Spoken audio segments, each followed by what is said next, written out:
Ever sit down and feel the case of the miseries on a cloudy day? Well, it's no coincidence weather can significantly impact our emotions.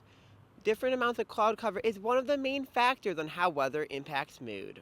I feel like it can tend to impact it because right now it's pretty sunny out, so I'm vibrant, I'm active. It's pretty. Uh, there was a lot of rain, pretty cloudy, so I felt a little bit more down so than usual. Well, if it's rainy, I feel more gloomy throughout the day. But like weather like this where it's cooler, like I like it. It can't be too hot either because then I'm like dragging myself to class and then I hate it and then I'm like sweating and whatever. So colder weather makes me happy, but it can't be cloudy either. So I'm really picky. The sun is out, I'm happy. If it's like cold and like cloudy, I'm sad because I can't like go outside. It's a really not going to be fun walk to class, and then I'm like all drenched. Many Penn State students felt happier during sunnier days. A 2005 study from the Association for Psychological Science proved this further, as it was indicated that people are generally happier when the weather is pleasant and sunny. On a sunny day, we produce more serotonin, a chemical in our brain that boosts our mood and calms us down. It is also noted through the study that people are less motivated and more tired on cloudy days.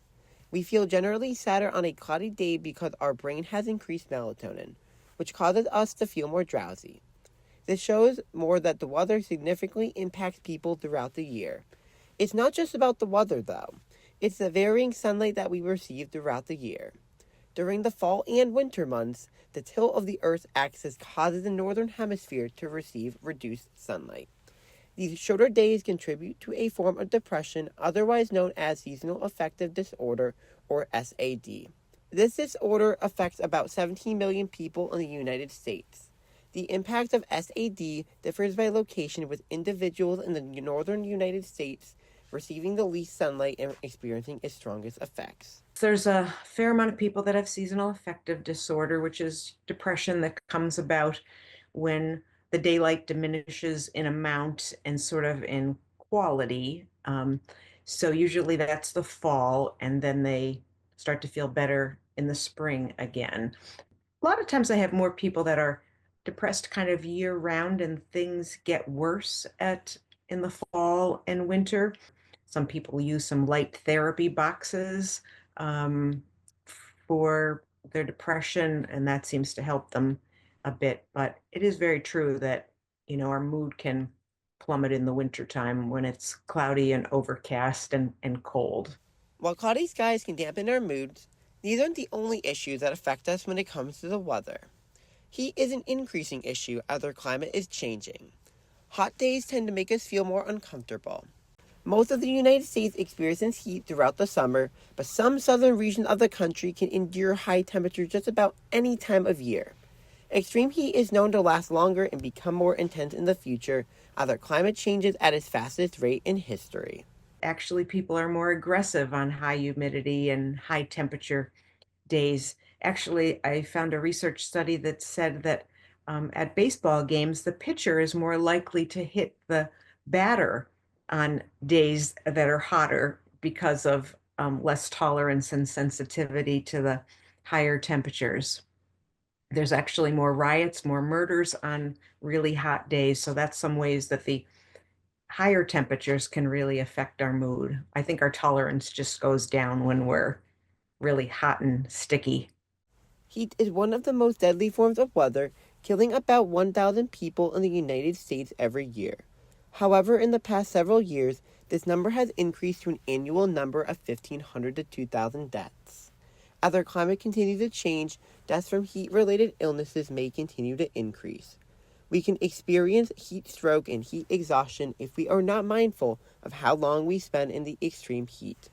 As many places warm, it can make living conditions unbearable, especially for those who have limited access to air conditioning. Even though much of the country may experience extreme heat in the summer months, that can all change once the autumn season approaches. Cooler conditions in autumn generally bring more people outdoors, but once we get towards winter, it can get quite cold. This may keep us inside for longer periods, making us more sleepy and tired. This impacts seasonal affective disorder as sunlight and temperatures can deter our moods. Even though this can be the case, there are ways that we can improve our mental health when we are faced with these struggles.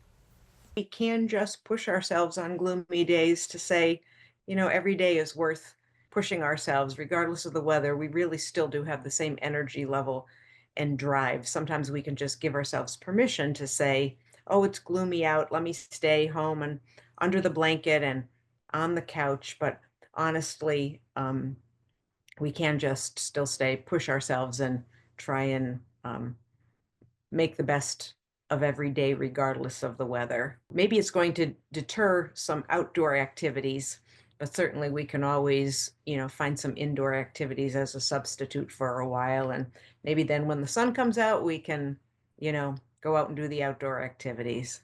Staying positive and practicing gratitude are two keys to success. If you ever find yourself feeling stuck or consistently down, seeking support from a trained mental health professional can help you navigate these challenges and find effective solutions no matter what the weather. From Weather World, I am student meteorologist Matthew Howard.